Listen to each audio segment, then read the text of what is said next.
1,000 protesters tried to get inside the railway station.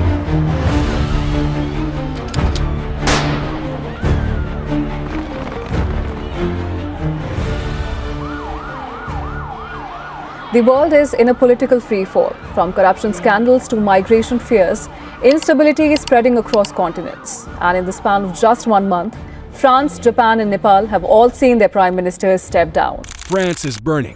PLO Lumumba is not holding back. He will be forced out of office, or he will see the wisdom of leaving office. As protests shake Paris and spread across the nation, Lumumba delivers a fearless warning.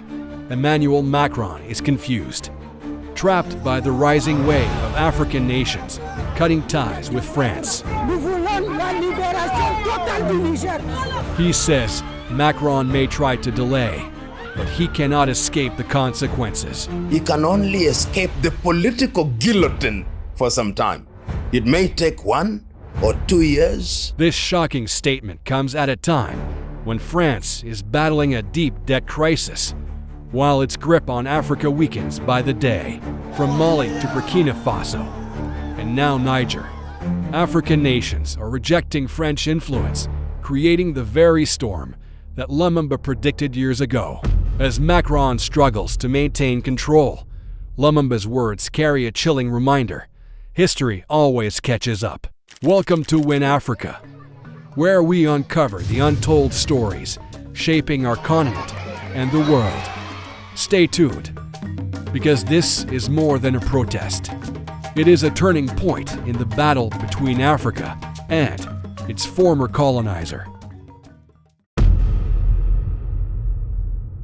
It's true that the world is going through a very tumultuous period. And what one sees is that the world is moving towards a multipolar world. It is no longer the European countries that are the hegemons. They are new players who are emerging. The Russians are emerging in terms of international relations, as are the Chinese in a subtle way. But because you pose a very direct question about France, let us begin with France. France must be understood in the context of her colonial and neo-colonial past and posturing. When France was present in Indochina, in Vietnam, and in those parts of the world, and of course present in Africa, primarily, France literally governed in a manner that was designed to disable her colonies. That is how you understand the emergence of the Fifth Republic in 1958 with Charles de Gaulle. And as regards the African states at that time, the referendum in 1958, which was designed to appear to grant independence to African countries, but to retain control, was in itself a clear indication that France did not want to let go the colonial project, and therefore initiated and continued to perpetuate a neo-colonial project. The only country, of course, that voted no at that time was Guinea under Ahmed Sékou Touré, which, as we know, was then punished very heavily. The Algerians were also very determined in their opposition to the French. So after the 1958 referendum, France literally controlled her colonies and extracted her minerals, controlled their banking, controlled their currency, and pretty much they were external territories. And of course, then after the World War II, which I prefer to call the European Tribal War, what then happened is that many of these colonizers, France included, started to lose their luster and to lose their grip. And that grip was lost even more because the United States became the new hegemon. So when you look at France today, you see a France which, courtesy of our colonial past, accommodated people from different parts of our colonies. You find very large Algerian communities, very large Senegalese communities, very large Cote d'Ivoirian communities. And these communities cannot be ignored because of the demographies, and they are threatening the French indigents. And that is why you've seen that since the emergence of the administration of Macron, there have been very major difficulties, and these difficulties must be understood at several levels. One, you have a France that has lost her access to minerals in our former colonies. Two, you have a France which is diplomatically weak. Three, you have a France which within the European context does not play the role that she thinks she should play as one of the key players. You have a France where the internal contradictions are threatening every administration. And in that context, you must see the emergence of the right wingers such as the Le Pen, both the father and the daughter. So all those contradictions are coming to bear. And because they are happening during the administration of President Macron, he is seen as the architect of the failure of France. And seen from that perspective, he himself is beginning to reassert himself. And what way to reassert yourself than to use the crises that have emerged since your administration? And there are several crises. Crisis number one, that you have had the emergence of changes of power which are extra-constitutional in Niger, in Mali, in Burkina Faso. And what have they done? They have said, you are no longer going to take our uranium in the manner that you did. We are no longer going to have France or French as our only language. We are going to choose who to work with, and we are no longer going to be obedient servants within La Francophonie. We are no longer going to use CFA franc, which you control. Within Europe, the war between Ukraine and Russia has also created yet another crisis. It is a crisis that started on the basis of the Russians saying that in 1990, when the then Soviet Union collapsed, you assured Russia and indeed assured those in the East, particularly Russia, that there would be no 1-inch movement to their territory. What has happened since is that you have moved to Poland, you want to move into Georgia, you want to move into Ukraine, and the French are in the forefront. The French and the British, the major colonizers, are in the forefront, and they want to use this as an occasion to reassert themselves. And you hear the very bellicose language that emanates from Macron. You've heard him even in cases when he has had meetings with President Trump of the United States of America. When Trump proposes means and ways of ending the conflict, it is the French and the British since Kim Steimer who are in the front of saying, no, this must not happen in this way. So what started as a conflict between Russia and Ukraine has now become a proxy war. A proxy war in which every other breach is being articulated by Macron as an affront to NATO. And NATO is being invoked from where I sit, and I stand to be corrected, as this body that when you attack one, you attack all, in the belief that the United States of America would come to the aid of Europe if there was a war between Europe and Russia. But the reality is that that is not so very predictable, particularly if you listen to President Trump, who once said, almost jokingly, that there is a big, beautiful ocean between us and Europe, and that we are not going to be the ones that underwrite the cost of NATO. Let's pause for a second. If you've watched this video up to this point, or you're still tuned in, it means you truly care about the message. and support Africa's growth. Please take a moment to subscribe and follow our YouTube community. It shows that you appreciate the effort behind this content and want to see more stories that matter. Let's continue.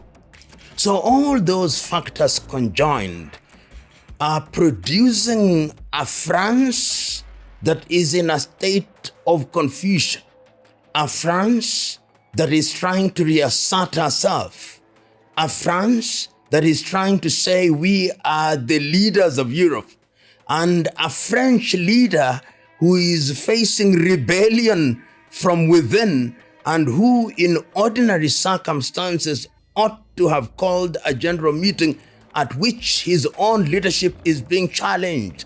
But of course, we know that the Constitution of France is one that allows for what they call cohabitation, which allows the president to continue in office and only disturbs the prime minister and the political parties. So he is, if I'm allowed to use what would be a very European term, skating on very thin ice. But he must do so because the decks are laid against him and he has no choice but to appear tough, even if he is trembling inwardly. I personally hold the view that the contradictions within France are so deeply rooted now, and that Macron is the symbol of those deep contradictions, that to use this word figuratively, he can only escape the political guillotine for some time. It may take 1 or 2 years, but I think that ultimately he will be forced out of office, or he will see the wisdom of leaving office. The contradictions are so deep that he cannot afford the luxury of just hanging in there, because sometimes hanging in there is not the solution. But he may also want to stay in power. And if he does, I think he's going to be confronted with situations that are not going to be very pretty. Remember that the economy of France is not as strong as it was several years ago. It no longer has resources to her former colonies. So there'll be a lot of grandstanding going forward. There'll be a lot of gunboat diplomacy. There'll be a lot of alibis. And I think the conflict between Russia and Ukraine is for the moment providing that. Remember the old saying that if you have a problem at home, you create an external enemy, then you unify the home front. I think Macron is trying to use that. And immigration is one of the things that they are trying to use, that we are doing what we are doing, which is causing you anger and making you angry, because we want to have a France that is controlled from within, a France that is strong. But ironically, what that is doing, it is strengthening the hand of the far right, so that you see Marine Le Pen, if you look at the opinion polling, those who are of the French indigents are leaning towards her because of this scarecrow called the danger of the immigrants. So I think, as was said in the Bible, the days of Macron are numbered. Mene, mene, tekel, upersin, that your days are counted. I think it is found in the book of Daniel for those who are biblically inclined. His days are numbered like the pages of a book, and sooner rather than later, he will meet his political Waterloo. In my view, the architecture and the DNA of French politics will not change even if Macron were to leave. Remember that even these distinctions that we talk about between the far right and the liberal, in real terms, these are two sides of the same coin. And it's not unique to France. There is a sense in which you feel, and one sees this even when one travels through Charles de Gaulle airport, one sees white French people have resentment for immigrants. because they think that the resources are dwindling and they do not want people who are competing for these resources. So you may have the rhetoric of those who are saying we don't want immigrants, but the reality is that even those who are not saying so are hostile to immigrants. So nothing dramatically will change in terms of the political DNA of France. They will still want to reassert themselves, and this will happen because they feel threatened. Like all the slave masters, even when the slave has long gone, they have this appetite to want to enslave. And I think that is what is happening. And that is why La Francophonie is even looking for new clients. You can see the diplomatic engagements of France with countries that were not colonized by her. So in a nutshell, I don't think there'll be dramatic change. I don't think that the difference is that large in terms of this political orientation. I think all French politicians are moving towards the middle, their rhetoric notwithstanding. PLO Lumumba's words today are more than just a warning. They are a mirror reflecting the struggles of France, the rise of Africa, and the shifting balance of global power. Well, let's go straight to Paris and join my colleague Mark Lowen, who's been following developments there. Mark, just bring us up to date on what's been happening where you are.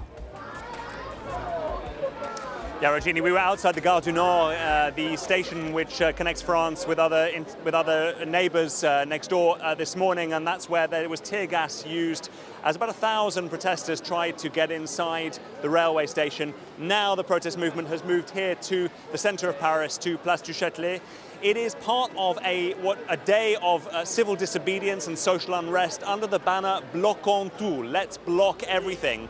We've seen high schools and highways and some roads and bridges and train stations blocked in different cities across the country. Almost 300 arrests made by police.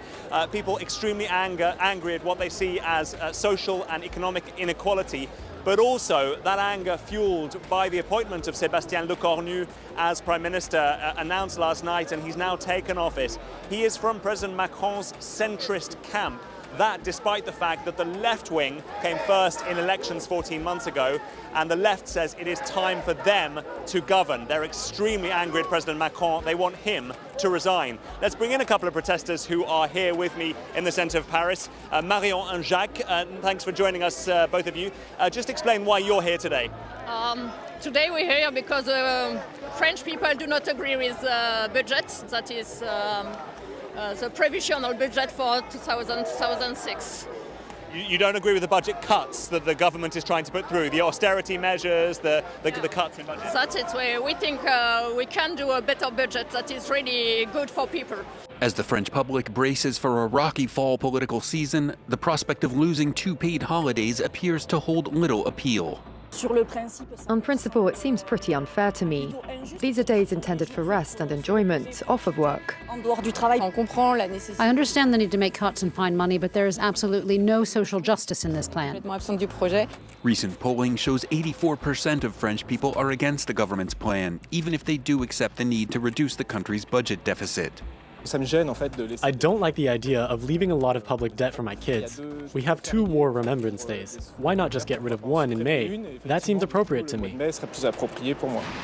France is far from the European champion of paid days off, that record held by Cyprus with 15 days a year. Spain and a handful of Balkan states have 14, with Portugal, Austria, Poland, and most of the Baltics close behind at 13. Under the new proposal, France's 9 holidays would put it at the bottom of the list, tied with Germany, Denmark, and the Netherlands. It's just continuity. It proves that things won't change with this president. I don't really personally know the new prime ministry, but it's not a problem of person. It's really a problem of project. But Jacques, isn't it time for a stability? I mean, you know, the party that many of you support, that France Unbowed, says that it will vote down whichever government comes in, which is not part of the left. I mean, France could be here time and time again, with governments falling at a time when France is very unstable and the world needs a stable France. But you're right, stability is important. But for me, from myself, I would prefer to stay on my sofa instead of working here. But stability will not come with voting the next austerity budget of Macron. We need Macron to go to have stability. But the real question is, do you agree with him? Is Macron truly cornered? Or can France still recover from this storm? Share your thoughts in the comments below. We'd love to hear your perspective. If you found this video insightful, don't forget to subscribe to Win Africa for more fearless stories, bold analysis, and untold truths shaping Africa and the world. And if you'd like to dive deeper, click on the video now showing on your screen, where we uncover how France lost its last military base in Senegal. Trust me, you don't want to miss it.